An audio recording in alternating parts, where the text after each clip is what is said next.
Oh, hello. Didn't see you there. Actually, I did. It's me who's setting the recording in the first place. You're not daft. Welcome to another What the Papers Said. So the first time that we did this, we had a disc and music echo. Well, we're continuing with the same paper. Sixpence. The 12th of June 1971. So you can probably see it there. Dylan for Britain. We've got more Diamond dates next year. So Neil Diamond on the front. Marvin Gaye's Liberation. Your last chance to win 100 albums. And also a story that I'd never heard about. So no great surprise, because I'm not a mad fan of Jefferson Airplane or Starship. But this is a story that had passed me by thus far. Grace Slick accident kept secret from Lisa Melman in New York. Here we go. Grace Slick, singer with America's Jefferson Airplane, was nearly killed in a car crash recently. But news of the accident was kept a close secret because Grace was critically ill as a result, and there was slight chance of brain damage. So reports disc Lisa Melman from New York. Fortunately, Grace is now all right, a bit bruised, but all right. She may require some plastic surgery of a minor sort, but basically what she needs is rest. It appears that Grace was driving a Mercedes home after an airplane rehearsal when a car lurched and rolled into oncoming traffic at the entrance to San Francisco's Golden Gate Bridge. So I don't know if she did end up needing any surgery or whatever, yeah, I've never heard that story. Had you? Possibly. So I'm going to continue through the paper now. There's a story there about Neil Diamond. Neil Diamond, the Jekyll and Hyde of pop. Now, I don't know about you, I just had him down as a Jekyll and Jekyll, really. I mean, he doesn't seem to be too edgy a character, but in the interview himself, he said, I need to write songs like a demon. I can't control it. Who would have thought? Written some good songs, mind. What else is going on here? Oh, yeah, I love this thing here. The greatest folk event ever. 6-hour folking, the 17th of July, Saturday, 6 till midnight.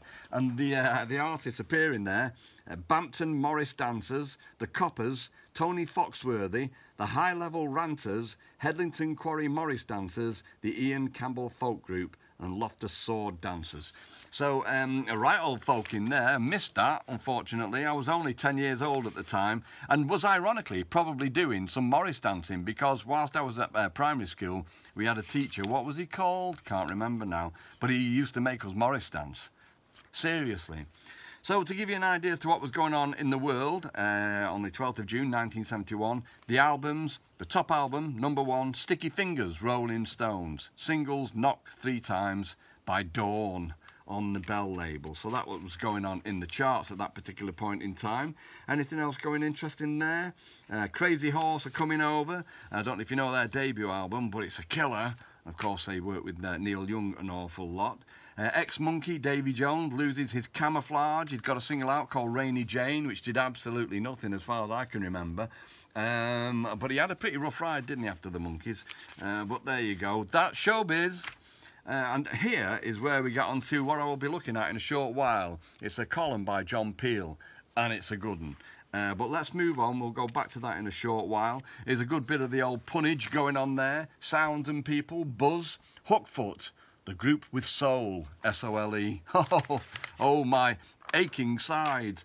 Now, different times, of course, like I say. I mean, at that point in time, something for everybody. They're advertising gigs by Petula Clark. You've got Neil Diamond on the front, who's pretty middle of the road. And then you've got Dylan, and you've got all of these bands coming through. We've got bands that you've never heard of again. The sensational Black Velvet, captured by Mam. See What You Get Out of Me. I don't even know what's the band name and what's the label name or whatever. But the middle centre section of this particular paper is designated to fiddle players. So you've got Dave Arabus of East of Eden there. You've got Dave Swarbrick of Fairport Convention, Carol Pegg of Mr. Fox, and Darrell Way of Curved Air. So it's a big feature about violinists, and why not? Who else is in here? This is crazy, this. This is really, I mean, a sign of the times. But if you can see that there, oh, blimey, can you see it properly? Maybe not. But it says Achtung. And basically, it's a load of Nazi badges. It's really, swastikas are on there, and the Iron Cross, and the Eagle.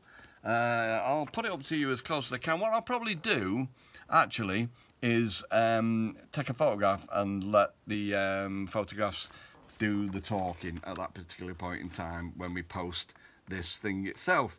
But yeah, that's Not particularly great, eh? You would have to say. Anything else going on here? Boo-ba-doo-ba-doo. Yeah, there's various things. There's one little thing here in Pop Post where people write in, and this one, Samey, question mark. The resemblance between Peter Noon's Oh You Pretty Things and the Beatles' Martha My Dear is quite uncanny, and that's from Robin in London. Oh yeah, so, okay, you have to take that one on the chin then, I suppose, David. Nothing else particularly outlandish or of interest. That's the advert on the back. Being 10 years old, yeah, Louis is for men. Never heard of it, but at that point in time, is it an aftershave? Probably. Well, it's a deodorant. I didn't use that either, to be honest. Still don't. As though you may well know if you've met me. Now, this column by John Peel is... it's brilliant. It's a real gift for Bowie fans out there. And as I go through it, it will become more apparent. Okay. He starts off with a bit of a build-up as to how he's had not a great weekend and all that kind of stuff. But this is how it continues. It had, of course, been quite different in Yorkshire. And as I scurried back down the M1 on Wednesday, thinking of all the letters and postcards I'd write and all the work I'd be able to do, I never thought that, by the weekend, I'd be able to agree with and sympathise with Tony Blackburn's remark, quoted in one of yesterday's papers, to the effect that he was often alone and lonely in London. The frightening thing about it all is the suddenness with which the realisation comes that there are to be no more human contacts made. The door is closed for the night, and that's it until tomorrow, when you can try again. So that's a pretty poignant kind of scenario for him there. Very popular at this point in time, you know, a big DJ. And the thing is that also you would see so many gigs and tours with John actually being the compere and looking after everybody. But still, you know, friend to the stars, you go back to your flat and sit there miserable on your own. Thursday night was the worst night. Recording the Sunday concert had been great. I was very tired and therefore less inhibited. The audience was a good one, and some of us sat on the pavement outside the Paris and talked at great length about the atmosphere, which was warm, friendly and comfortable. Heron had played first, and while no one could claim they are the greatest players in the world, they generate such joy that you realise that technique doesn't matter that much anyway. Ouch. Even in the slightly clinical Paris studio, they find time to laugh and chatter between songs, and they must be worth at least an hour of anybody's week. In the event, they'll have half an hour, the rest of the time being given over to David Bowie and friends. So you might well have realised by now that this is a legendary concert where David brought along, you'll find out in a moment if you don't know already, which most of you will. With David, you can be never too sure what's going to happen. This time he'd arrived with an entire circus. Jeffrey Alexander was there, for example, because he lives in the same road as David and likes to sing, and that's as good a reason as any. Indeed.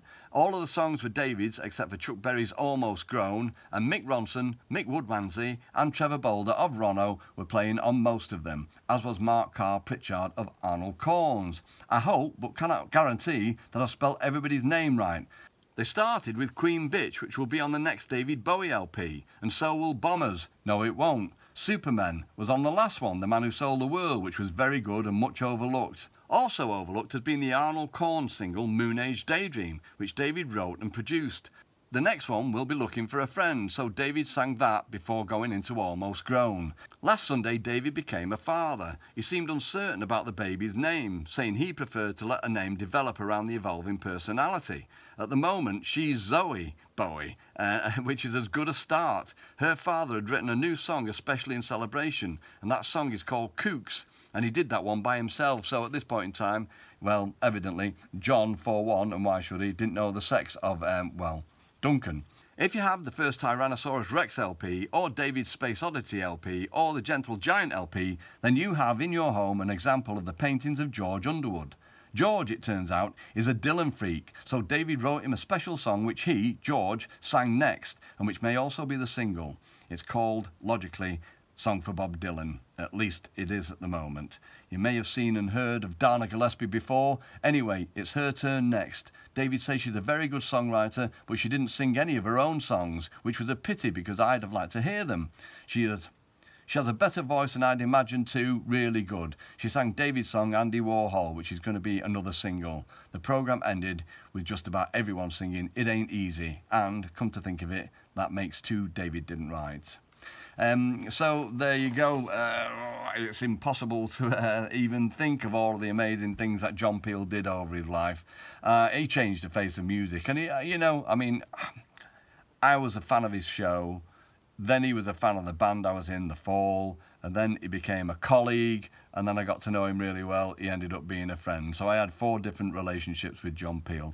But to think of all of the things that he'd done in his career and all of the bands that he'd seen and introduced and all that, quite incredible, really. But that was John's memories of that famous David Bowie and Friends session, which has been obviously released in the BBC Sessions LPs. Thank you. Bye-bye.